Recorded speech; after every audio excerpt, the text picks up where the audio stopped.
সম্মানীয় কৃষক ভাইরা,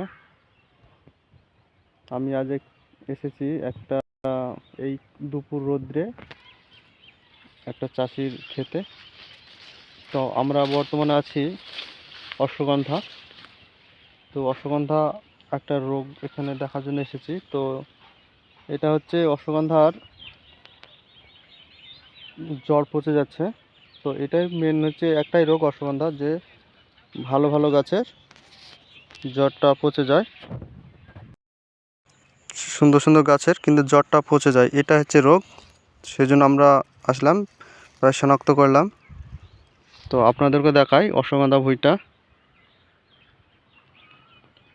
গাছটা খুব সুন্দর হয়েছে, কিন্তু একটাই রোগ ধরা পড়েছে, তো সেই জন্য আসা। এবার ওষুধ দেওয়া হবে, তো নিশ্চয়ই ইনশাআল্লাহ সেরে যাবে। সেজন্য আমরা দেখলাম এবং ভালোভাবে জমিটা পরীক্ষা নিরীক্ষা করে দেখলাম। তো চলুন।